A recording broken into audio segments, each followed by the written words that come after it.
RCF.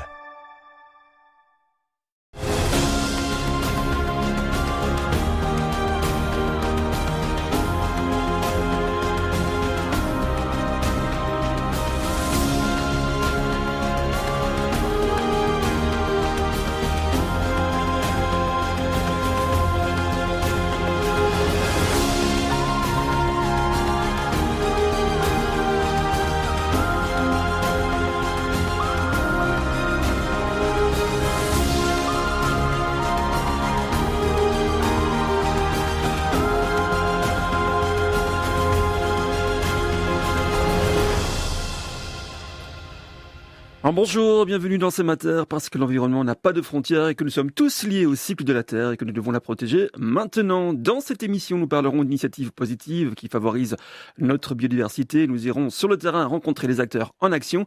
Et comme chaque mois, je suis entouré de chroniqueurs qui partagent leur coup de cœur, leur coup de gueule, leur envie de transmettre, d'éduquer, d'éveiller les consciences, de proposer des bons plans pour une Terre fière de ses terriens. Et autour de la table, il y a, pour la Tagora, Michel Van de Velde. Bonjour Michel. Bien le bonjour Stéphane. Toujours fidèle dans cette émission. Et que oui. Et avec vous, il y aura une surprise. Et également, le résultat des recensements d'oiseaux fait par notre Agora dans les C'est jardins. bien ça, c'est tout chaud au tout beau. Caroline Boucher, retirez votre téléphone de l'oreille. Exactement, bonjour Stéphane, on va parler de la 5G On va parler de aujourd'hui. 5G. Avec nous également Valérie Verbeek. Et pour vous, on va préparer le retour au jardin. Exact, bonjour Stéphane. Et un petit nouveau dans l'émission, il s'appelle Audrey. Bonjour Audrey. Bonjour tout le monde. Avec vous, on va s'intéresser au vrac et au zéro déchet. Exactement. De l'agroalimentaire au vrac. Et de mon côté, j'ai été faire une interview sur le rôle de la Belgique dans l'exportation des pesticides interdits. Un gros dossier, n'est-ce pas Michel ? Ah que oui, ça pue pas bon, ça sent pas bon du tout. Ça sent pas bon. Allez, c'est parti pour ces matières.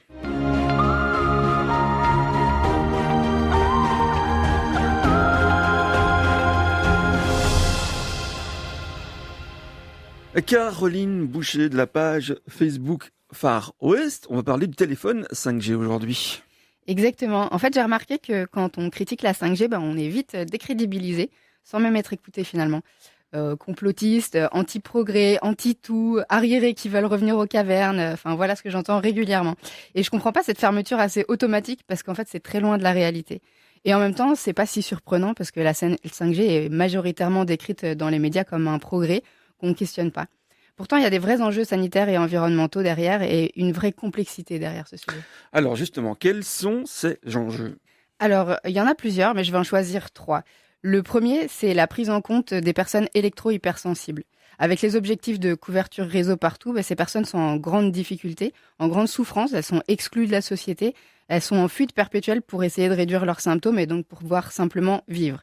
L'estimation officielle en France, j'ai que les chiffres français, c'est 5% de la population qui en souffrirait à des degrés variés.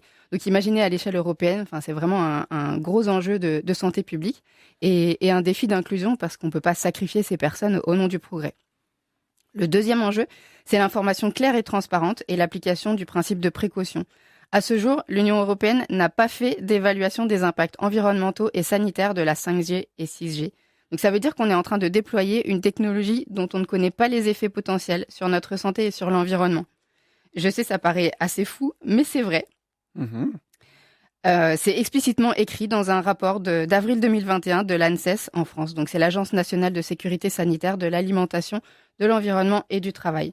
Donc on déploie cette technologie par course au progrès avec les États-Unis et la Chine, mais en fait on laisse pour l'instant la santé et l'environnement au second plan. Et enfin le troisième enjeu, c'est la lutte contre le dérèglement climatique. On promeut la 5G comme étant beaucoup plus efficace au niveau énergétique. On nous assure que ça va permettre de réduire la consommation d'énergie et que c'est super pour l'écologie. Mais cette belle théorie ne tient pas compte de l'effet rebond. Alors Caroline, c'est quoi donc cet effet rebond ? Alors on peut l'expliquer en faisant un parallèle avec la voiture par exemple. Les voitures, il y a 100 ans, elles étaient beaucoup plus polluantes individuellement que celles d'aujourd'hui. Pourtant, la pollution liée à la voiture, c'est beaucoup plus important aujourd'hui. Pourquoi ? Parce que malgré une technologie plus efficace, il y a beaucoup plus de voitures en circulation aujourd'hui. Et donc, avec la 5G, ce sera la même chose. Une technologie plus efficace, oui, mais qui ira avec une explosion de son utilisation et donc une explosion de la consommation d'énergie. Exactement le contraire de ce qu'il faut pour lutter contre le dérèglement climatique. Et ça, c'est sans compter l'impact écologique du renouvellement des téléphones, la production des nouveaux appareils, l'extraction des minerais, le recyclage des anciens appareils qui sont devenus des déchets électroniques, etc. Bref, moi, je suis plus inquiète qu'enthousiaste de l'impact de la 5G au niveau écologique.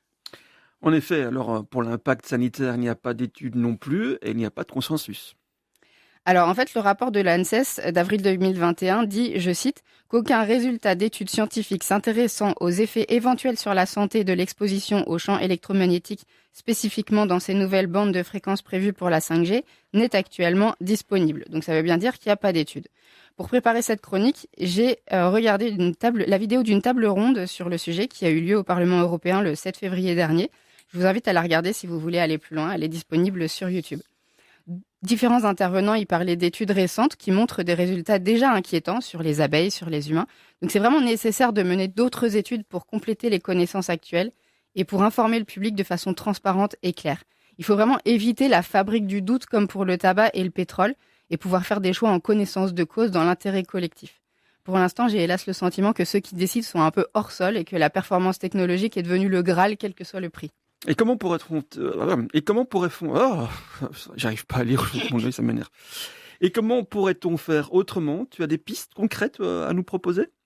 Oui, alors le panel présent à la table ronde du Parlement européen réclamait justement des mesures très concrètes, parce qu'effectivement, il y a des alternatives à la 5G partout. Il y a d'autres choix qui nous permettraient de rester connectés mais protégés. C'est d'ailleurs le slogan d'une ONG présente à cette table ronde.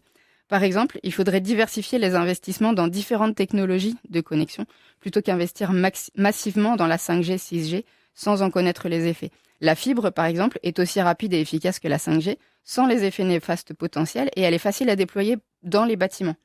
L'Union européenne pourrait également financer des études d'impact et des études pour trouver des indicateurs fiables d'exposition et mettre en place des normes qui protègent réellement. Je dis ça parce que, par exemple, à ce jour, seuls les effets thermiques des ondes sont étudiés et encadrés. Les téléphones ont un DAS, donc c'est le débit d'absorption spécifique, qui mesure la puissance des ondes qu'on absorbe en l'utilisant. Et il y a une limite européenne de DAS à ne pas dépasser. Sauf qu'en 2016, il y a eu le scandale du PhoneGate. Je ne sais pas si vous en avez entendu parler. Non, pas du tout. C'est un scandale qui a montré que de nombreux GSM dépassaient cette limite. Donc l'Union européenne doit vraiment améliorer ses contrôles pour que ces normes protègent vraiment. Et d'autre part, elle doit inclure les effets non thermiques et les effets à plus long terme dans les études et les normes. Et enfin, une autre possibilité, ce serait que la 5G, comme la 5G a plus d'utilité pour les industries que pour les individus, on pourrait choisir de la déployer là où elle est réellement utile plutôt qu'exposer toute la population ainsi que la faune et la flore, en particulier tant qu'il n'y a pas d'études d'impact. Bref, on est bien loin du mythe du refus du progrès. On est plutôt sur une volonté de progrès réfléchi, inclusif et sûr pour l'ensemble du vivant. Et est-ce qu'on peut faire quelque chose pour influencer les décisions politiques sur ce sujet? Alors à court terme, il y a une pétition citoyenne qui vise à récolter 1 million de signatures pour demander à la Commission européenne d'agir. Ça s'appelle signstop5g.eu.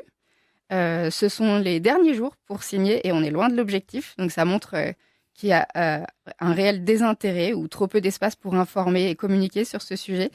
Moi, à titre personnel, je m'alarme qu'on soit si peu à s'alarmer, justement, parce que ce sera beaucoup plus difficile et coûteux à tout niveau de corriger le tir après avoir déployé la 5G en cas d'impact néfaste, plutôt que de prendre le temps en amont de réfléchir à la stratégie la plus sûre, de combiner la technologie, la santé et l'environnement.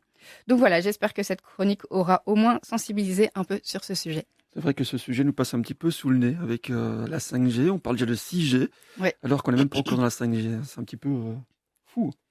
C'est émission folle aujourd'hui, parce qu'on va alerter pas mal de choses, des pesticides, la 5G, l'agroalimentaire aussi, qui n'est pas toujours dans ses petits souliers. Pour l'instant, merci Caroline Boucher. On vous retrouve bien sûr sur votre page Facebook Far West. Oui, merci. Vous êtes toujours dans l'émission C'est Mater sur RCF et c'est l'heure de la rubrique des oiseaux avec Michel. Le matin compte ses oiseaux et ne trouve pas son compte. Il manque aujourd'hui 3 moineaux, un pinson et 4 colombes. Ils ont volé si haut la nuit, volé si haut les étourdis, qu'à l'aube ils n'ont plus trouvé trace de notre terre dans l'espace. Pourvu qu'une étoile filante les prenne sur sa queue brillante et les ramène, il fait si doux quand les oiseaux chantent pour nous. Joli poème pour commencer, Michel. Tu connais l'auteur? Évidemment que oui. Son nom est de circonstance étant donné cette période de l'année dans ses locaux de RCF. Le poète se nomme Carême, Maurice de son prénom. Alors, il y a une belle tradition il y a une belle tradition que perpétue Natagora. Le premier week-end de février, un appel au public pour compter les oiseaux qui fréquentent nos parcs et jardins. Oui, Stéphane, en 2023 marque la 20e année du grand recensement des oiseaux de jardin. Donc, malgré une météo peu clémente, cette édition est un nouveau beau succès pour notre association, car on a dénombré 15 000 participants, 10 400 jardins répertoriés et plus de 452 000 petits osios comptés. L'avantage de ce recensement demandé à la même période de l'année permet de comparer les dernières données avec celles des années précédentes. Alors, tu as été certainement fouillé et tu as déjà connaissance des résultats. C'est tout chaud. Les premiers éléments viennent de sortir ce dernier vendredi. Donc, ils ont profité des 20 ans de l'opération et Natagora fait le point sur le résultat et les tendances observées au cours de ces 20 ans. Ça fait quand même plus de 6 300 000 d'oiseaux observés et ça se répartit dans toutes les communes de Wallonie et de Bruxelles. Belle couverture de terroir. Et les résultats significatifs ont pu être obtenus pour 55 espèces, ce qui permet de connaître l'évolution d'une belle proportion des oiseaux présents chez nous en hiver. Et la balance peut surprendre puisque 28 espèces sont en expansion, 17 en régression et 10 sont stables. On peut donc dire que la diversité en espèces observée dans les jardins augmente au cours de ces 20 ans. Alors, comment pourrait-on interpréter ces résultats, Michel ? En fait, Stéphane, les jardins deviennent des refuges parce que les milieux environnants s'appauvrissent. De plus, les hivers plus doux ont pour conséquence qu'un plus grand nombre d'individus trouvent dans nos jardins de quoi passer l'hiver sans devoir partir en last minute vers le sud et maintenant en plus sans bagage. Oui, tout à fait. Alors, c'est vraiment interpellant et pertinent de savoir que les oiseaux sont en déclin depuis maintenant de nombreuses années. C'est vrai, sur 0,8% sur base annuelle, donc c'est une tendance globale sur 89 espèces dans notre pays. Mais en fait, j'ai participé fin de l'année passée à une journée d'études concernant l'élaboration d'un nouvel atlas bruxellois des oiseaux. Ce que mon petit cortex en a retenu, c'est un clivage de plus en plus important entre l'oiseau des villes et l'oiseau des champs. On assiste donc à une importante biodiversité urbaine. bon, ok, mais tu as un exemple. Un et un seul. Un seul. La présence de grands plans d'eau font exploser la biodiversité en milieu urbain. Et même si on se bat contre ces grands promoteurs immobiliers qui ne veulent qu'arroser leurs bétonnières, on assiste lentement à un verdissement des villes. Le confinement que nous avons subi lors de la pandémie Corona a peut-être comme seul avantage l'importance de la nature pour le grand public. Ok, Michel, et si nous revenons maintenant au résultat du recensement. Au cours des 20 ans d'années opération, 9 espèces ont figuré chaque année dans le top 10. Donc ça prouve une certaine constance. Le grand gagnant est le merle noir. Donc le merle est le champion de l'adaptation à ce nouveau milieu que constituent les jardins. Et quand on peut imaginer qu'il y a un siècle, on ne trouvait ce merle que qu'en forêt, en fait. Alors suivent nos deux mésanges. En 2e et 4e place, la plus grande des deux, la charbonnière, suivie de la bleue, qui, elle, est en certaine régression. Alors le rouge-gorge, lui, il est stable. Il est aussi très bien suivi par l'opération car il est facile à détecter et à identifier. En plus, c'est une espèce très territoriale, donc même en hiver, ce qui explique qu'il n'y en a jamais plusieurs dans le jardin. Alors il y a 2 espèces de corvidés, sont aussi présentes chaque année dans ce top 10, c'est la corneille noire et la pied bavarde. Et toutes deux sont en très légère expansion durant les 20 ans. Notre piaf, donc aussi connu sous le nom de moineau domestique, décline régulièrement. Sa fréquence diminue d'0,5% par an en moyenne. Il est en régression dans toute l'Europe. On connaît quelques causes, mais pas toutes, comme par exemple en ville, l'architecture moderne qui n'aide vraiment pas à la nidification. Et en fait, en queue de ce top 10, on retrouve le pinson des arbres, le verdier d'Europe, puis suivent la tourterelle turque et le pigeon ramier. Donc ça donne un premier aperçu et des études plus approfondies seront publiées dans un avenir assez proche et surtout, on trouvera ça dans les prochains magazines de Natagora ou sur le site de l'association. Alors Michel, ton sentiment ou celui de Natagora en conclusion de ce recensement ? C'est peut-être pas une conclusion, mais plutôt une réflexion plus générale, une réflexion que je me suis faite après quelques lectures concernant la biodiversité. Si, le succès de ce recensement est indéniable, c'est aussi parce que l'oiseau se présente à nous comme un animal coloré, proche de nous et très sympathique à nos yeux. Mais si on réfléchit à la perte de la biodiversité qui est indéniable, et si on nous présente souvent sous le travers des médias un pauvre ours polaire se débattant sur un lopin de glace ou le panda ou encore l'hippocampe, d'autres espèces sont pour la survie de la biodiversité beaucoup moins sympathiques, mais combien très importantes. Je citerai que le monde des insectes. Merci Michel Valnevel pour Natagora à Bruxelles. Vous avez vu déjà des oiseaux dans vos jardins dernièrement, là, pour l'instant, chez vous ? Ben oui, en plein. Bien évidemment, j'ai fait le recensement. Mais bon, là, comme je l'ai indiqué tout à l'heure, la météo était pas tellement bonne. Mais bon, ce qu'il y a aussi, c'est que de plus en plus, les gens sont sensibilisés à ça. Donc, que ce soit amis aux connaissances ou bien quand j'organise des balades, je crois que la majorité des gens que je fréquente ont fait le recensement. Et d'un autre côté, c'est ça qui est génial, c'est que bon, il y a maintenant une évolution qui se fait et que c'est pas parce qu'il y a ce week-end-ci, mais bon, par exemple, il y a une personne qui m'a dit, ouais, j'ai plein d'oiseaux dans le jardin, sauf le jour du recensement. C'est pas grave, tu sais les reconnaître, quoi, en fait, et tu les accueilles dans le jardin, donc tu as un jardin de plus en plus naturel. Donc, pour moi, le but est atteint. Ici, autour de la table, quel est le premier oiseau que vous voyez comme ça dans votre jardin, dans votre rue, pour vous? Moi, il y en a beaucoup, justement, ceux que Michel a listés. Hein, donc, je reconnais les mésanges bleus, les pies, les rouges-gorges. Ouais, j'en ai pas mal. J'ai des petites grives aussi, je crois. Chez nous, c'est merle, pigeon, mésange, et alors on a des perruches dans le bois derrière. Audrey aussi, vous connaissez un petit peu l'architecture, à Bruxelles. Ah oui, On sait qu'on essaie de faire des choses pour les moineaux, en tout cas, pour qu'ils reviennent en ville, notamment préserver les trous de boulin dans les... Les trous de boulin, oui, donc c'est un des points caractéristiques de l'architecture bruxelloise. Hein, c'est ces petits trous qui se trouvent au-dessus des châssis et qui permettaient de déménager, effectivement, qui servaient de nichoir dans le temps aux moineaux, aux petites espèces.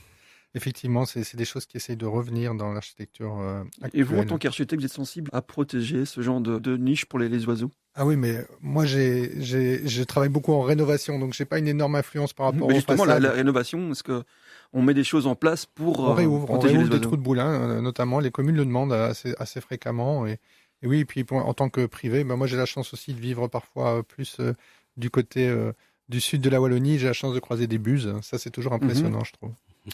Merci, Michel. À bientôt. Avec le plus grand plaisir. Pour cette émission, C'est ma terre.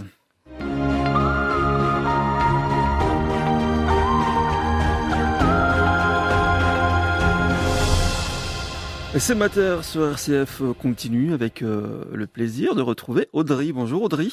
Bonjour Stéphane, bonjour tout le monde. On vous connaît sur RCF pour une émission qui s'appelle Ondes positives. Voilà, et j'ai la chance de vous rejoindre là pour une petite chronique. Avec grand plaisir. Alors Barbara Darigo. Oui, j'ai rencontré Barbara. J'avais envie de rencontrer Barbara parce que j'avais eu vent de sa nouvelle petite entreprise et surtout de son parcours. Et le parcours de Barbara, il est un peu atypique. Barbara, elle a lancé une start-up en ligne qui vous permet de vous fournir en produits alimentaires en vrac. Alors vous allez me dire, mais qu'est-ce qu'il y a de nouveau là-dedans? Qu'est-ce qui est écologique? On va en parler. Elle va privilégier non seulement le circuit court, mais vous entendrez que sa réflexion et son parcours, ils font écho à nos considérations écologiques actuelles, plus que simplement avec un clic de souris sur Internet. Mais avant d'aller plus loin, je vous propose de l'écouter, Barbara. Elle va nous expliquer la genèse de son idée. Moi, j'ai commencé à fréquenter des magasins vrac il y a bien 5 ans et je trouvais ça quand même très fastidieux comme manière de faire ses courses. Il faut emmener ses sacs, on renverse plein de choses dans le magasin, on a des boîtes mais on n'a pas leur couvercle, etc., etc. Voilà. Et je me suis dit que ça me paraissait urgent de faciliter ça un maximum pour des personnes qui n'avaient pas autant de temps que moi j'avais à l'époque pour faire mes courses. Alors, il faut savoir qu'avant de se lancer dans ce nouveau projet, Barbara travaillait déjà dans le secteur de l'alimentation, mais à une toute autre échelle. J'ai une expérience professionnelle précédente de presque 20 ans dans l'industrie agroalimentaire multinationale. Donc je connais bien les coulisses de toute une chaîne de production, toute la chaîne alimentaire moderne, créer de la pollution à plein d'étapes, que ce soit des déchets ou une énorme consommation d'énergie, parce que absolument tout est fabriqué par des machines. Les machines ne mangent pas des carottes, les machines ont besoin d'énergie, et l'énergie aujourd'hui, à 80%, elle vient du pétrole. À chaque fois qu'on achète un produit au supermarché qui a coûté 2 €, il y a au moins 1,50 € qui rémunère quelque part tout ce processus très énergivore et très polluant. Et il y a en général moins de 50 centimes qui rémunèrent la qualité de la matière première ou de l'ingrédient principal. Est-ce que c'est ça qu'on veut ? Comme le dit Barbara, les machines ne mangent pas des carottes. Moi, personnellement, je sais pas vous, mais j'adore cette phrase. Barbara, elle porte non seulement sa réflexion sur le coût environnemental de la production de masse, mais elle cogite aussi sur l'utilisation des contenants, qui souvent sont en plastique ou en verre. Elle se souvient alors de ce que lui racontait sa grand-mère.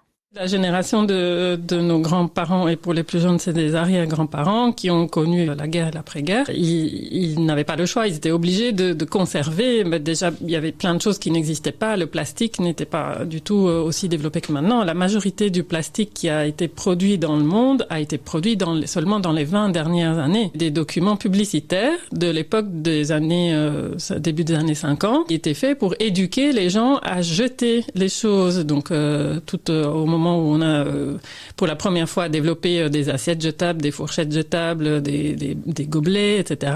Il a fallu éduquer les gens à les jeter à la poubelle parce que le réflexe à l'époque était de tout conserver un maximum. Donc aujourd'hui, c'est un petit peu le contraire qu'il faut faire. Il y a des limites planétaires qui ont été atteintes et donc il faut faire le travail en sens inverse, rééduquer les gens et faciliter aussi le fait de réutiliser et réemployer les choses plutôt que d'en faire fabriquer des nouvelles. Barbara nous rappelle donc qu'au sortir de la guerre, des campagnes publicitaires venaient vanter l'utilisation des produits jetables. Moi, j'ai été sidéré quand elle m'a dit ça. C'est quelque chose que je ne connaissais pas et je crois que c'est tout à fait inconcevable de nos jours. Dans la foulée, Barbara, elle me précise également pourquoi elle tient à privilégier le réemploi pur et simple du contenant en verre et sans transformation. En effet, elle essaie de ne pas passer par la case recyclage. Il faut se rendre compte que le coût de fabrication environnementale, de fabrication d'un bocal en verre est énorme et même le recyclage du verre a un coût environnemental énorme. Ce sont des fournaises qui tournent à 1500 degrés pendant 24 heures pour faire fondre la matière et auxquelles ensuite on doit rajouter jusqu'à 70% de matière première vierge. Donc, tout ça pour ça, on amène son bocal de verre à la bulle, on s'imagine qu'il y a une baguette magique qui va venir et qui va le transformer en nouveau bocal tout beau, tout propre. Non, la réalité n'est pas ça. C'est un processus très, très polluant. Et donc, voilà, il faut, quand on peut l'éviter, il faut l'éviter. Forte de tout ce cheminement et de ces réflexions, Barbara Darigo concrétise son projet. Un projet qui, cette fois, prendra une échelle humaine, quasiment artisanale, du vrac en ligne, mais avec des bocaux consignés, qu'elle va gérer elle-même. Son projet prend un nom bien évocateur, vous allez l'entendre. Et donc, j'ai décidé de lancer le système de course en ligne en mode zéro déchet. Donc, ça s'appelle Bocali.be. Donc, vous commandez en ligne, comme si vous passiez votre commande au supermarché en ligne aussi. C'est aussi simple que ça, mais il n'y a pas tous les emballages qui vont avec. Pourquoi ? Parce qu'une fois que vous avez passé votre commande, moi, je prépare tout dans des bocaux en verre qui sont consignés et vous les ramenez la fois suivante ou quand ils sont vides et que vous passez votre commande suivante. C'est moi qui gère le contenant, je le récupère, je le lave, selon les normes d'hygiène évidemment professionnelles, je le remets dans le circuit. Donc un bocal que vous me rendez parce qu'il y avait des flocons d'avoine dedans, il va être lavé et demain il va servir pour un autre client qui a commandé des noisettes par exemple. Et voilà, CQFD, le vrac oui. Mais pour avoir une démarche encore plus éco-responsable, utilisons des contenants en verre et surtout des contenants de réemploi, des contenants consignés. Voilà, je trouvais intéressant de vous parler du parcours de Barbara, qui est passé du marketing pour l'industrie agroalimentaire à une start-up à échelle humaine et qui vous prépare votre vrac dans des bocaux consignés. Je voulais juste dire merci à Barbara pour son témoignage. Les coordonnées de son initiative écologique seront, je pense, sur notre page Facebook. Bien sûr. Et voilà, donc n'hésitez pas à aller faire du vrac, à aller commander chez Barbara. Merci Audrey, et un sujet qui touche particulièrement aussi Caroline. Oui, évidemment. Ça, c'est une initiative qui ne peut que me parler. D'autres initiatives dans le même style que vous connaissez, vous ? Je suis plus tout à fait sûre du nom, mais je crois que c'est Bulk. Qui existe aussi à Bruxelles et qui est maintenant, qui a pris aussi un peu une autre forme parce que maintenant leurs bocaux, il y a des bocaux de recettes pré-préparées en fait, un peu comme des bocaux SOS Cookies, mais il y a aussi des choses en salé et où il y a juste à faire chauffer, par exemple un dalle de lentilles corail, il va y avoir tous les ingrédients dans le bocal et il y a juste à faire chauffer avec de l'eau bouillante, dans l'eau bouillante, enfin voilà. Il y a quand même une chose incroyable dans cette émission, quand je nous écoute au niveau des rubriques, c'est que on parle ici que ça se fait pas en ligne. On parle de téléphone 5G, donc quelque part, il faut l'un et l'autre devraient être vraiment compatibles. Oui, c'est ça, mais de toute façon, on peut faire des choses en ligne. Enfin, quand on dit que on milite entre guillemets contre la 5G, c'est pas contre toute la 5G, c'est pas contre toute la technologie, c'est vraiment plus sur le côté sans fil. Mais maintenant, la fibre va tout aussi vite que la 5G et on peut se connecter sans avoir besoin de la 5G. Merci à vous deux pour cette réflexion dans ces matins sur RCF. À l'attaque, c'est reparti pour une saison dans son jardin et son potager, Valérie. Ah bah oui, ratisser, biner, scarifier, planter, les amateurs de jardin vont pouvoir s'en donner à cœur joie pour leur plus grand bonheur et surtout celui de leur jardin et potager. Certains ont certainement déjà commencé ce mois-ci, surtout avec ces quelques dernières journées douces et ensoleillées. J'ai écrit ça la semaine passée. Oui, c'est vrai que là, pour l'instant, c'est revenu couvert. Si on travaille en extérieur, sans tunnel ou sans serre, il faut surtout que le terrain soit sec et chaud, c'est-à-dire pas gelé, pour pouvoir le travailler déjà. Allez, hop, maintenant c'est le moment de tailler. Oui, que ce soit les rosiers remontants dès que les bourgeons commencent à gonfler ou les arbustes à feuillage décoratif, laurier, buis, on peut s'en donner à cœur joie. On peut aussi tailler tout le reste de la végétation ainsi que les fleurs vivaces au ras du sol en préservant les jeunes pousses. On peut en profiter pour en diviser les plus grosses touffes. Alors, c'est aussi le moment de planter et forcément de semer. Ah bah oui, le mois de mars est le moment de planter les arbustes à floraison printanière, cultivés en conteneurs juste après leur floraison. Vous allez aussi pouvoir bouturer votre saule pour en faire une haie. C'est pas trop difficile à faire en fait.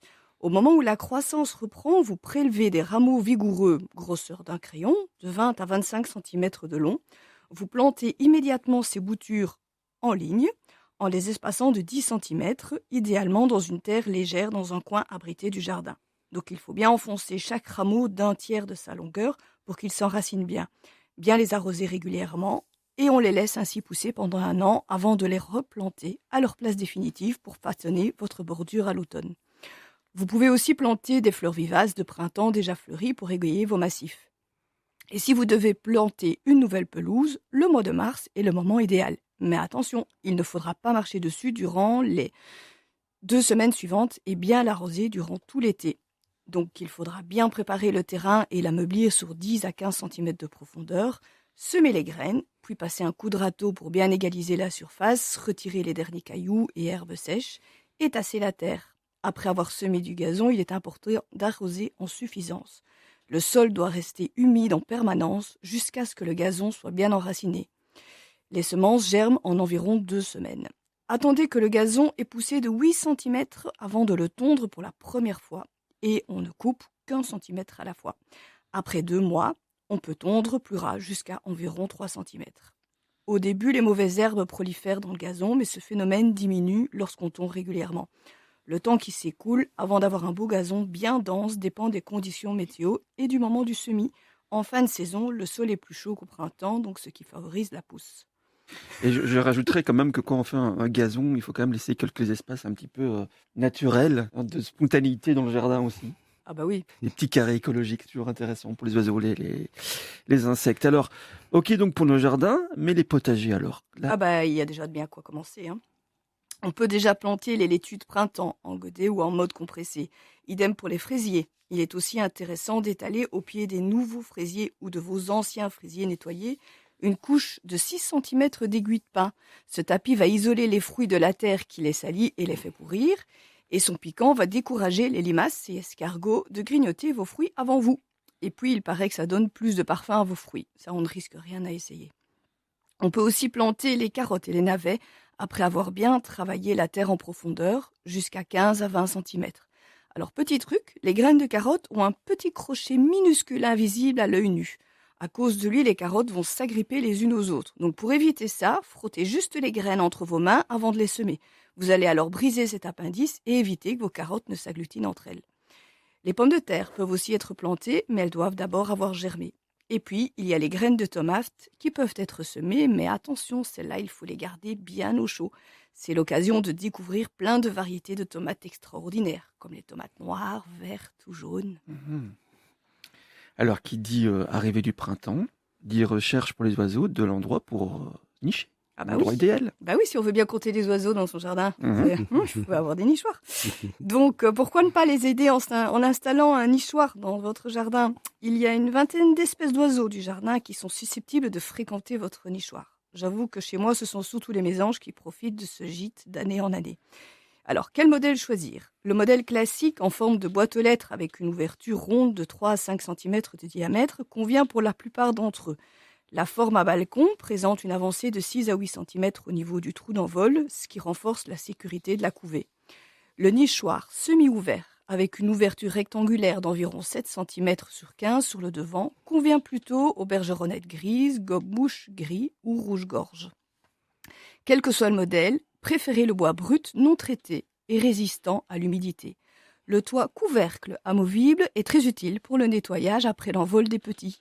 S'il dépasse de 4 à 5 cm, il protégera l'ouverture du nichoir des intempéries. Une cavité de 15 sur 15 est idéale. L'endroit idéal pour le fixer est un petit coin tranquille, loin des allées et venues fréquentes, entre 2 et 6 mètres du sol pour les protéger des prédateurs. S'il est fixé sur un tronc d'arbre, bien faire attention aux branches à proximité.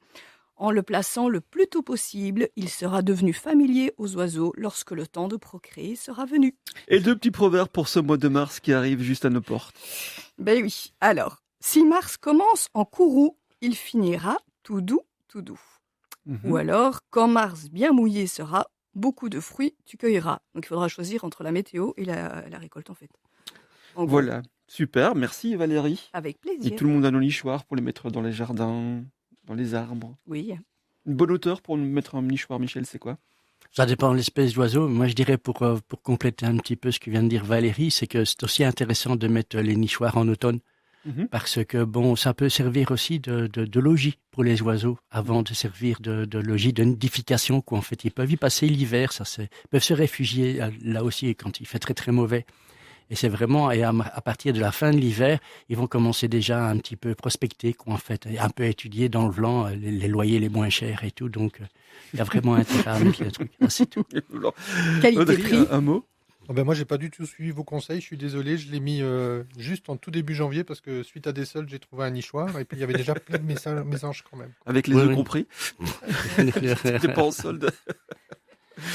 Voilà, on continue ce matin après une pause musicale et on va parler pesticides. Et la Belgique est très mauvais élève puisqu'ils importent des mauvais pesticides et malheureusement après on les retrouve dans notre alimentation. Donc c'est l'effet boomerang. On écoute ça après cette pause musicale. Estou chorando assim, mas não é de tristeza não, é muita alegria, meu pranto é de emoção. Estou chorando assim, mas não é de tristeza não, é muita alegria, meu pranto é de emoção. A tristeza foi embora, deixando a alegria em seu lugar, e com ela foi a saudade, a felicidade veio comigo morar. Estou chorando assim, mas não é de tristeza não, é muita alegria, meu pranto é de emoção, meu pranto é de emoção, meu pranto é.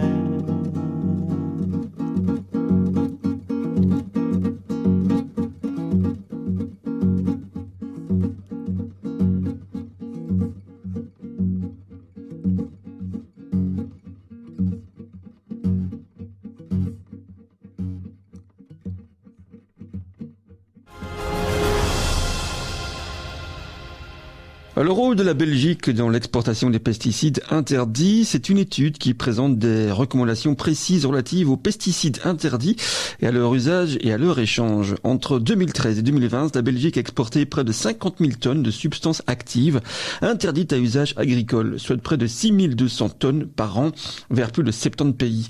Ces exportations massives font de la Belgique un des pays exportateurs de pesticides interdits les plus importants au niveau européen. Et pour en parler, je reçois Jonas Jacquard, chargé de plaidoyer chez SOS Fin. Bonjour Jonas. Bonjour. Alors on va parler de cette problématique donc, du rôle de la Belgique dans les exportations de pesticides interdits. D'abord, un petit rappel, qu'est-ce que c'est un pesticide interdit ?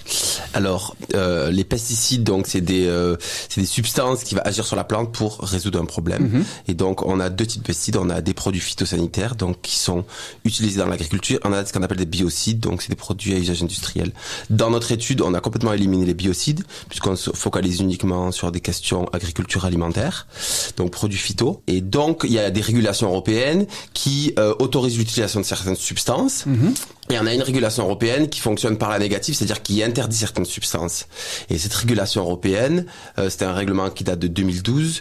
Il liste à peu près 210 substances actives. Et ces substances actives-là, elles sont interdites d'utilisation ou alors très fortement restreintes, c'est-à-dire par dérogation. Mais par contre, le problème, c'est que cette régulation n'interdit pas la production et l'exportation. Donc il y a vraiment un double discours entre des pesticides qu'on ne pourrait pas utiliser chez nous, on pourrait y revenir, et des pesticides que on produit et qu'on exporte donc pour le bénéfice de l'agrochimie. Alors, le pesticide, en général, quelque part, il est à usage utile dans l'agriculture ici, mais donc ici, on parle vraiment des pesticides interdits. Qu'est-ce qu'elles apportent comme problème, ces pesticides-là ? Alors, si ces pesticides ont été interdits, donc c'est par le régulateur européen. Donc, ils ont été interdits pour des raisons très spécifiques. Il y en a plusieurs. Une des raisons, c'est qu'ils sont à effet CMR, donc c'est-à-dire cancérogène, mutagène, reprotoxique, ou à effet perturbateur endocrinien. Ça, c'est une des raisons, donc c'est plutôt l'aspect santé humaine. Notre raison, c'est l'aspect biodiversité. Et donc, nous, ce qu'on peut remarquer, c'est l'utilisation qui a été interdite pour X ou Y raison et cette perpétuation d'utilisation dans d'autres régions du monde et qui, en fait, on s'entend, c'est évident que les propriétés c'est des propriétés physico-chimiques qui sont intrinsèques à la substance et donc qui ne varient pas en fonction des régions du monde. Je voudrais bien, juste pour être clair encore, la différence vraiment entre les pesticides interdits et les pesticides autorisés, parce qu'il y a des pesticides qui sont autorisés, qu'on utilise régulièrement dans l'agriculture. Oui. Alors, actuellement, au niveau mondial, on en parle dans l'étude, il y a plus ou moins 1000 substances actives. On parle de substances actives, c'est le produit de base qui est actif dans le pesticide, et après celui-ci est dilué avec des solvants, etc. Mais en tout cas, on parle de 1000 substances actives à l'échelle mondiale. Et sur ces 1000 substances actives, il y en a à peu près 210 qui sont interdits à l'échelle européenne. Et donc nous, dans ces 210-là, nous on cible celles qui sont utilisées dans l'agriculture, donc pour les produits phytosanitaires. Alors cette augmentation, elle est visible en Europe, mais il n'y a pas que l'Europe où cette augmentation est visible. Il y a d'ailleurs une augmentation dans les pays du Sud. On part du constat de base dans l'étude qu'il y a une augmentation de plus de 60% entre 1990 et 2000. Cette augmentation, elle est à pondérer entre, disons, l'Europe ou les pays développés, pays riches, et les pays plus pauvres. Et ce qui se passe, c'est que en Europe, on a déjà atteint d'une certaine façon une limite dans l'utilisation des pesticides et on se rend compte des effets négatifs et des effets néfastes. Et donc, on est dans une tendance plutôt à la diminution, même si c'est relatif. Et là où on voit la plus grosse augmentation, c'est effectivement dans les pays où il y a un boom du développement agricole. Donc, par exemple, le Brésil, c'est un cas d'école, mais il y en a plein d'autres où on voit que le secteur agricole est en développement et donc il y a tout son cortège de recettes qui va avec, type révolution verte, et donc on a effectivement une augmentation des pesticides. Et donc là on voit que justement dans cette exportation de pesticides interdits, la Belgique a un rôle non négligeable. Oui, alors tout à fait. Nous, nos investigations, elles ont démarré de deux choses. Alors en 2020, il y a eu Public Eye, donc qui est une ONG suisse, qui a sorti une étude un peu fracassante sur ces exportations de pesticides interdits à l'échelle européenne. Et donc nous, ça nous a un peu alertés. Et dans un deuxième temps, c'est qu'on a aussi des retours de nos partenaires dans des pays partenaires qui nous alertent un peu sur l'omniprésence des pesticides, comme je disais, l'augmentation de l'utilisation, etc. Et donc nous, ces deux facteurs ont fait qu'on a voulu préciser le rôle de la Belgique justement dans ces exportations à l'échelle européenne. Et ce qu'on a montré, c'est que la Belgique a un rôle non négligeable. Et alors les plus gros pays exportateurs sont l'Allemagne évidemment, la France, et après c'est Belgique et Espagne. Donc voilà, la Belgique fait partie on ne sait pas exactement, mais 3/4e exportateur au niveau européen, donc c'est non négligeable. Et on retire de ça une complexité justement de savoir ce qui se passe en Belgique ou pas? Alors les données d'exportation, elles sont accessibles. Nous, on les a récoltées auprès de l'administration, donc le SPF Santé publique. Donc voilà, on a fait une demande auprès de l'administration, ils ont une obligation de fournir ces données. Donc nous on s'est basé sur ça. Comment elles sont contrôlées ces exportations? Est-ce qu'il y a un contrôle suffisant? Alors, il y a deux choses. C'est que ce qui se passe, c'est que en début d'année, il y a une entreprise XY qui va annoncer au régulateur européen qu'elle a envie d'exporter une quantité de pesticides vers un tel pays.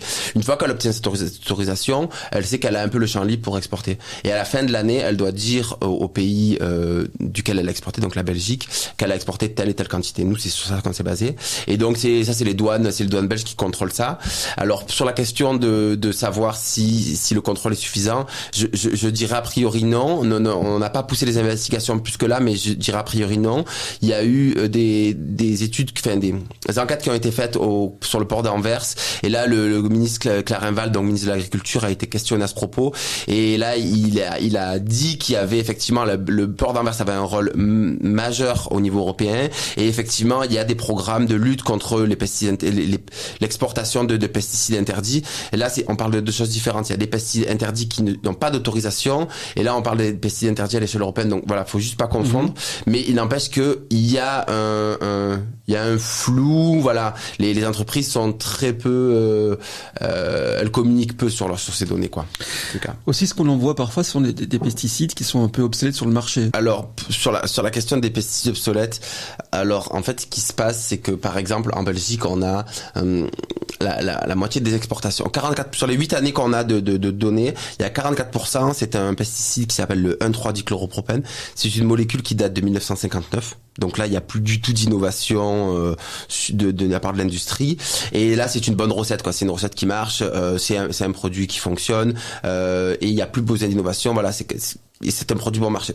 Et en fait, ce qui se passe, c'est que le fait qu'on continue à autoriser ces exportations a comme conséquence que l'industrie n'innove pas dans la recherche de nouveaux produits. Et donc, c'est comme ça qu'on se retrouve avec des pesticides qui sont très vieux et qui présentent des risques pour la santé, etc. Voilà, donc peut-être que nous, ce qu'on espère d'une certaine façon, c'est que s'il y a une régulation qui est votée, peut-être que l'industrie va se dire il faut innover et on va proposer de nouvelles molécules, peut-être moins nocives, plus en accord avec des systèmes alimentaires durables, plus respectueuses de l'environnement, etc. Alors il y a un point qu'il faut mettre aussi sur cet envoi de pesticides, cet échange de pesticides interdits, c'est l'effet boomerang, parce que tout ce qu'on voit à l'extérieur, ça nous revient en pleine figure aussi. Oui, alors nous, dans l'étude, on en a un peu parlé, on s'est basé sur les données de l'EFSA, donc qui est l'agence européenne sanitaire, et qui chaque année réalise des données agrégées à l'échelle européenne sur ces résidus de pesticides. En 2018, ils publient un rapport et ils retrouvent 74 pesticides interdits sous forme de résidus dans l'alimentation. Les produits qui sont le plus touchés sont des produits tropicaux, donc style fruits tropicaux, le thé notamment. Il y a aussi pas mal les produits d'origine animale. Voilà, et donc il y a une série de pesticides qui sont présents dedans. Des pesticides en partie qu'on a fabriqué en Belgique. On ne sait pas si c'est des pesticides belges, mais en tout cas, on sait que la Belgique en produit et en exporte. Voilà. Les conséquences sur la santé, si on se fie aux régulateurs, c'est-à-dire qu'il y a des normes, ce qu'on appelle les limites maximales de résidus. Et donc, si on se fie à ces normes, en fait, on est dans il y a peu de risques pour la santé. Voilà. Et nous, nos investigations s'arrêtent là. C'est compliqué de savoir quel risque ça présente. Pourtant, si on revient sur la Belgique, ils en exportent des pesticides interdits, puisqu'on parle de la cétochlore belge pour le maïs ukrainien et les nicotinoïdes vers le Brésil. Ce qui porte quand même à fragiliser le système alimentaire et la sécurité alimentaire mondiale, voire européenne, et voire même en Belgique, si on peut aller en diminuant chaque fois l'échelle. Parmi les pesticides interdits, donc les 210 substances que je citais, il y en a quelques-uns qui ont un impact très sévère sur l'environnement, et notamment les fameux néonicotinoïdes. Et donc là, ces néonicotinoïdes sont déjà interdits à l'utilisation à l'échelle européenne. Maintenant, très récemment, il y a une décision de la Cour de justice européenne qui les interdit toute dérogation, donc ils sont bannis entièrement de l'Union européenne, et c'est très bien comme ça. Mais En Belgique, on a on a une entreprise qui exporte du thiamétoxam, qui est un néonicotinoïde, des exportations vers le Brésil. Et en 2020, cette entreprise a exporté 153 tonnes de substances actives. Donc, comme je disais, la substance active est diluée. Donc, en produit fini, 153 tonnes, ça fait plus d'1 million de litres du produit fini. Et les dernières données qu'on a reçues en 2021 montrent une augmentation de cette exportation. Donc, on n'est même pas sur une tendance qui va à la diminution, mais une tendance qui va à l'augmentation. Donc, ce thiamétoxam, en fait, il y a un consensus scientifique général sur la nocivité et le lien entre déclin de la biodiversité et l'introduction des néonicotinoïdes sur le marché dans les années 90. Et le thiamétoxam a un effet destructeur sur les pollinisateurs, les colonies d'abeilles et sur les insectes de manière générale. Et ensuite, comme c'est la base de la chaîne alimentaire, se retrouve effectivement à d'autres échelons, les oiseaux, etc., les proies, etc. Le thiamétoxam il est exporté par le Brésil et nous le Brésil c'est un réservoir de biodiversité et ça pose vraiment question sur la responsabilité la responsabilité de la Belgique dans ce commerce-là. Il y a récemment, juste pour anecdote, mais je lisais une interview dans Le Monde de Dave Goulson, qui est un universitaire anglais qui est spécialiste sur la biodiversité, et sa citation, c'était on est en train de faire face à la plus grande extinction de masse depuis les 65 derniers millions d'années. Voilà, et donc là, on a des néonicotinoïdes qui participent de cette éradication de la biodiversité. On a des entreprises belges qui sont là-dedans, voilà. Et de l'autre côté du mur, on entend l'industrie qui nous parle d'une certaine quantité d'emplois. Voilà, on parle d'emploi versus biodiversité et extinction de masse. Bon. Voilà, moi ça me fait rire. On a peur de perdre des emplois si on diminue l'exportation ou pas? Oui, en fait c'est ça, c'est le chantage à l'emploi qu'emploie l'industrie, et donc dans leur communiqué ils reviennent régulièrement. On l'a entendu aussi dans les rendez-vous qu'on a pu avoir au niveau politique, et tout est à relativiser, quoi. Donc c'est-à-dire que là il y a une enquête Mediapart qui est sortie fin janvier, qui analyse après 1 an d'arrêt d'exportation au niveau français qu'est-ce qui s'est passé, et voilà. Et en fait il y a eu un chantage à l'emploi et l'industrie a menti délibérément sur la quantité d'emplois qui étaient impliqués afin d'aggraver le problème et de limiter la régulation ou de l'éviter, quoi. L'industrie parlait de 2700 emplois qui auraient pu être perdus, et le secteur en compte 2900 en France. Voilà, donc et en fait au final il n'y a pas eu de perte d'emploi. L'industrie elle-même l'a dit, il n'y a pas eu de perte d'emploi. Voilà, donc nous cet argument là nous fait sourire et il n'est pas recevable. Et au niveau des entreprises, comment est-ce qu'on réagit? Parce qu'ils en font quand même quelque part une part de subvention bien sûr énorme. Comment est-ce qu'on peut les contraindre à ne pas en bénéficier, ou en tout cas avoir moins de profit? C'est là je vais répondre d'abord je vais faire juste une précision, après je répondrai à ta question. C'est que la précision, c'est que tu as parlé de part énorme de leur marché, c'est à relativiser. C'est-à-dire que là, nous on a le cabinet de Madame Zaka Katabi, donc qui porte cette question de l'interdiction, a fait une estimation avec le SPF Économie, et on parle en niveau production de 1 à 5% de la production. Ces pesticides interdits de la production totale des pesticides en Belgique. Donc c'est pas anodin, mais c'est pas une part importante de le substantiel de leur profit. Et ensuite, comment les contraindre? En fait, nous, notre plaidoyer ne s'adresse pas directement au secteur privé. Nous, c'est l'exécutif, disons, en Belgique. Et voilà, notre plaidoyer, c'est pour contraindre ces entreprises à le faire. Parce qu'en fait, les entreprises, c'est des entreprises, disons, capitalistes, et donc elles ont peu d'intérêt à réguler ce commerce-là. Voilà. Et comment est-ce qu'elles réagissent? Alors, dès le mois de septembre, donc Belle Plante, qui est le lobby, disons, pour aller rapidement, le lobby des industries de l'agrochimie en Belgique et au Luxembourg, a déjà publié un communiqué dans lequel ils stipulent qu'ils sont contre cet arrêt d'exportation. Le jour de la sortie de notre campagne, ils nous ont répondu également par un autre communiqué, donc on voit qu'ils suivent quand même nos actions. Et effectivement, eux, ils avancent une série d'arguments qu'on pourrait y revenir dessus, mais bon, ils sont facilement démontables, ces arguments, disons.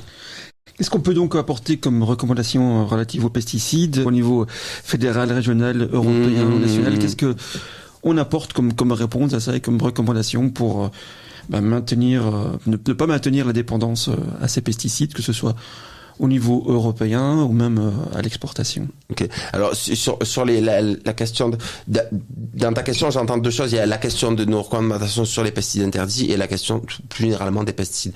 Sur les pesticides interdits, nous on a fait une recommandation. Donc on n'a pas travaillé de concert, hein, mais en tout cas, on s'est retrouvé à un moment donné avec le cabinet de Madame Khattabi sur cette question de l'arrêt des exportations. Donc Madame Khattabi, elle porte un arrêté royal qui va être discuté au gouvernement. Nous, effectivement, on est en faveur de cet arrêté royal. On pourrait peut-être éventuellement le critiquer, mais en tout cas, dans l'ensemble, on est d'accord avec. Donc ça c'est une partie du problème. Après en Belgique, l'export c'est une compétence fédérale, la production c'est une compétence régionale. Donc nous au niveau des régions, on espère aussi mener un plaidoyer pour il y a des entreprises, concrètement, elles produisent, en fait, on voudrait qu'elles arrêtent leur production, parce que bon, elles peuvent, après, peut être exportées via Rotterdam. Rotterdam-Anvers, c'est vraiment à côté. Et voilà. Et après, au niveau européen, il y a la Commission européenne s'est déjà engagée en 2020 à sortir une résolution, une proposition il y a le pacte vert européen, ils ont une stratégie, et dedans mettre un arrêt des exportations à l'échelle européenne. C'est quelque chose qui en attend depuis 3 ans, et on sait pas quand est-ce que ça va voir le jour, mais le fait est, c'est que il y a déjà, la France a sorti une mesure d'arrêt d'exportation similaire en 2022. Début 2022. L'Allemagne a dans son accord de gouvernement un arrêt de ses exportations également. Et voilà, et la Belgique est parmi les plus gros pays exportateurs. Donc voilà, nous, ce qu'on espère, c'est que si ça passe en Belgique, on sait de contact avec d'autres partenaires qui travaillent à l'échelle européenne, on sait que s'il y a 3 pays leaders dans la matière qui montent la voie, il y aura un effet boule de neige, et c'est fort probable que ça soit voté au niveau européen. Voilà, donc il y a belge, et puis après nous on va poursuivre le travail de plaidoyer à l'échelle européenne pour s'assurer que dans cette stratégie à l'échelle européenne il y aura un arrêt d'exportation, parce que voilà, effectivement c'est un des arguments qui est avancé par l'industrie, c'est que si ça s'arrête au niveau belge mais que ça continue au niveau allemand, ça ne sert à rien. Il y a une partie de vérité, mais ça ne doit pas empêcher qu'il faille d'abord agir à l'échelle belge, sinon il se passera rien à l'échelle européenne. Et pour la Belgique alors, quels en sont les arguments qu'on peut donner pour limiter donc cette exportation de pesticides? Alors nous, les arguments qu'on utilise, déjà je l'ai déjà évoqué, il y a la question du double standard entre concrètement, ça voudrait dire quoi? Ça veut dire qu'il y a des citoyens et des agriculteurs européens qu'on protège, et puis donc les agriculteurs et les agricultrices africains ou africaines ou sud-américains, asiatiques, etc. voudraient moins. Enfin, c'est vraiment une question de à quel point on veut protéger la vie des uns et pas celle des autres. Ça c'est un peu cette question de double standard. Il y a une question de cohérence en fait. Ça revient à cette question-là. Sur la question des résidus, ça m'emmène à un autre argument, c'est que si ils sont présents sous forme de résidus, ces pesticides interdits, c'est-à-dire qu'ils sont bel et bien utilisés sur la chaîne de production, et ça montre l'aspect systémique aussi du problème, c'est-à-dire que ils rentrent dans la chaîne de production et ils y restent jusqu'au bout, quoi. Donc là, il y a vraiment ça montre le côté global, et donc la protection de l'environnement, c'est comme le changement climatique, quoi. Il y a pas de frontières. Donc ça, pour nous, ça semble vraiment important, et voilà. Et ensuite, l'autre argument qu'on met surtout en avant, c'est que il y a des mesures de protection qui sont adoptées en Europe, qui sont plus strictes effectivement, parce qu'il y a plus de moyens financiers que dans d'autres pays, mais force est de constater que dans ces autres pays, ils n'ont pas du tout les moyens pour faire face à ces utilisations de pesticides. Donc on a des pesticides qui nécessitent des formations, qui nécessitent une manipulation, qui nécessitent des mesures de protection. Donc voilà, moi par exemple, je suis allé en mission au Pérou, et alors les conditions d'utilisation, c'est catastrophique, quoi. Il y a pas de masque, il y a pas de gants, il y a pas de combinaison, voilà. Et là, nous on les envoie, et en fait, peu importe les conséquences. Est-ce que par rapport à ça, on peut pas mettre en place un programme d'accompagnement à ces pesticides-là? Comment les utiliser? Est-ce que l'Europe met ça en place, ou l'Europe a une idée de mettre ça en place? Ou la Belgique éventuellement? Il y a pour ce qui est de la protection des pays tiers, il y a en fait le règlement européen là dont j'ai parlé se base sur une convention internationale qui est la convention de Rotterdam. Et cette convention là, elle stipule En fait, elle permet de suivre l'utilisation des pesticides dangereux. Et cette convention-là, elle demande aussi, elle est faite pour faciliter les échanges d'informations entre des pays exportateurs et des pays importateurs. Et donc, les pays ont l'obligation légale de mettre à disposition de pays tiers les moyens financiers pour gérer cette utilisation de pesticides. Et donc, force est de constater que ce mécanisme ne fonctionne pas suffisamment puisque les mesures de protection ne sont pas suffisantes. Voilà. Là, j'ai évoqué le Pérou. Les partenaires qu'on a au Pérou font du plaidoyer de manière très intense auprès de l'administration pour que l'administration régule l'utilisation des pesticides et mette en place des programmes d'accompagnement pour les producteurs, etc. Et voilà, c'est pas au point, quoi, du tout. Comment est-ce qu'on peut agir au niveau du citoyen ? Qu'est-ce que le citoyen peut faire pour s'engager à ce que les choses soient entendues ? Alors là, pour cette question très précise, je vais éviter de répondre sur l'engagement citoyen de manière générale parce que c'est un autre sujet puis c'est très vaste. Là, sur cette question spécifique, nous, on a un site de campagne, la stop-pesticide.be. Dessus, il y a une pétition qui a déjà récolté plus de 7000 signatures, justement pour pétition qu'on va utiliser pour un peu faire un peu pression sur le gouvernement si jamais cette question bloque. Et dessus où il y a une suite d'interpellations type Twitter, email, etc. Et ensuite, qu'est-ce qu'on peut faire d'autre sur la question des pesticides? Manger bio, c'est déjà une partie du problème. Le manger bio, c'est pas forcément hyper accessible à tout le monde, mais en tout cas, favoriser des circuits de distribution où vous savez qu'il y a moins de pesticides qui sont utilisés. Voilà, il faut qu'il y ait effectivement, nous, ce qu'on appelle aussi, c'est, comme tu l'as évoqué tout à l'heure, mais c'est la question de la transparence au long de la chaîne alimentaire. Et voilà, force est de constater que quand ça passe par des grandes multinationales, la transparence, elle n'est pas de rigueur. Donc voilà. Merci Jonas d'être venu en parler ici dans cette émission C'est Matter. Voilà, ainsi se termine cette émission du mois de février de C'est Matter. A été avec nous Michel Van de Velde avec ses oiseaux. Oui. On a bien recensé.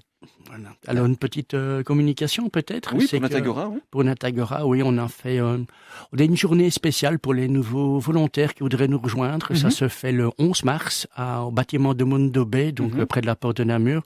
Pour les gens qui seraient intéressés, ça se trouve sur notre page Facebook, sur le site internet, enfin sur nos moyens de communication.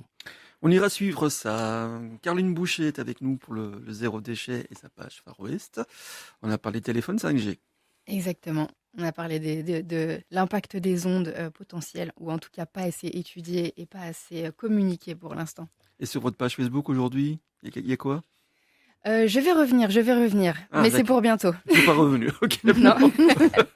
Bon, on peut quand même y trouver des bonnes astuces et des bonnes voilà, des articles passés pour l'instant. Audrey, pour sa première avec nous. Merci pour votre accueil et la prochaine fois on partira, j'espère, dans les écoles voir les activités écologiques et écologistes. Tout à fait. Et Valérie qui est déjà dans son jardin. Oui, moi j'y suis bien là. Avec le corps et l'esprit. Oh, ça, je sais pas. Le sécateur à la main. Merci beaucoup et à très bientôt pour ces matières ici ou dans notre faune capitale. À bientôt.